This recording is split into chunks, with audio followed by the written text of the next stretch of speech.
Henry was feeling very sorry for himself. He said to James, "You know, James, I suffer dreadfully, and no one cares."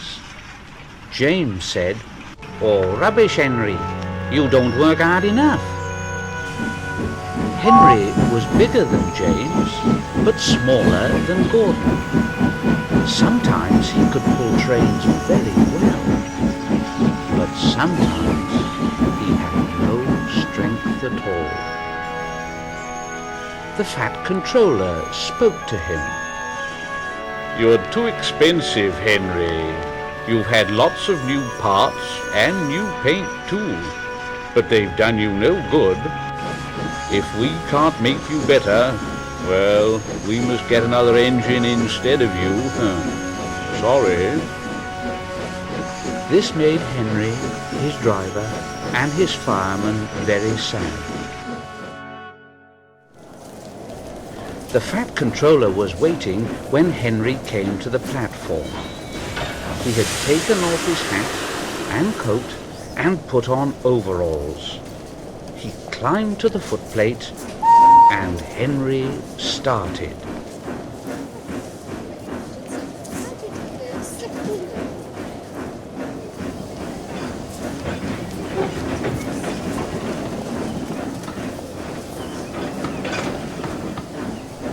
Henry's fireman said, "You know, sir, Henry is a bad steamer. I build up his fire, but it doesn't give enough heat."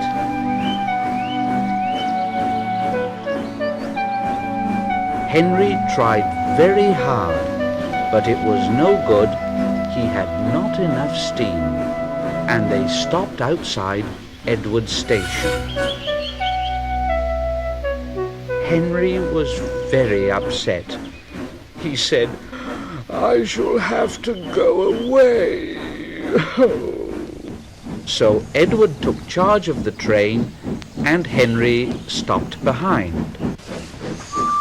The Fat Controller said to the fireman, "Look here, what do you think is wrong with Henry, "Well, sir, if you don't mind my saying so, the coal is wrong. We've had a poor lot lately, and today it's worse. The other engines can manage.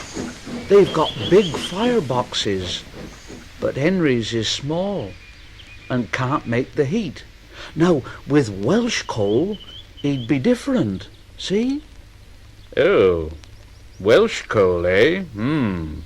Well, it's expensive, but Henry must have a fair chance. James shall go and fetch some Welsh coal." When the Welsh coal came, Henry's driver and fireman were excited. "Hey, this is fine now. We'll show them, Henry, old fellow, eh?"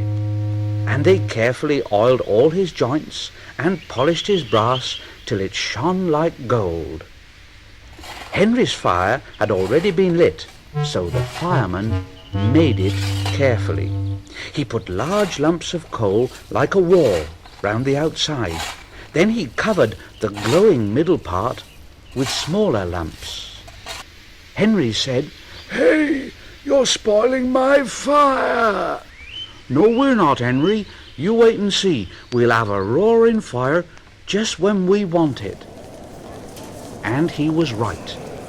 When Henry reached the platform, the water was boiling nicely, and he had to let off steam to show how happy he was.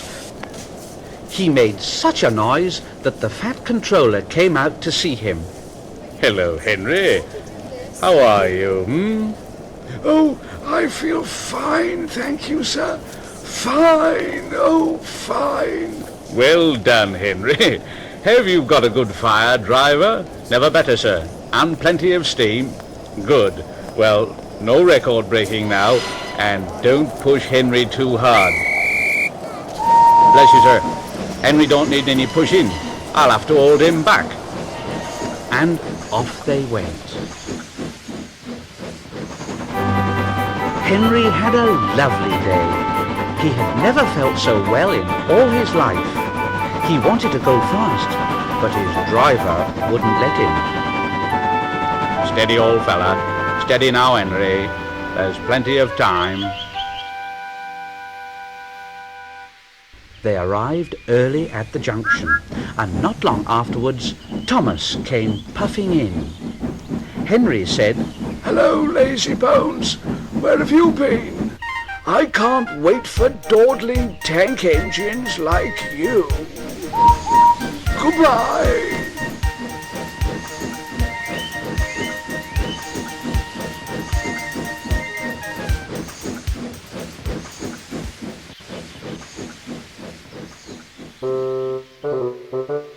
Thomas was astonished. He said to Annie and Clarabelle as Henry disappeared, "Whoa! Wow! Have you ever seen anything like it?" And both Annie and Clarabelle agreed that they never had.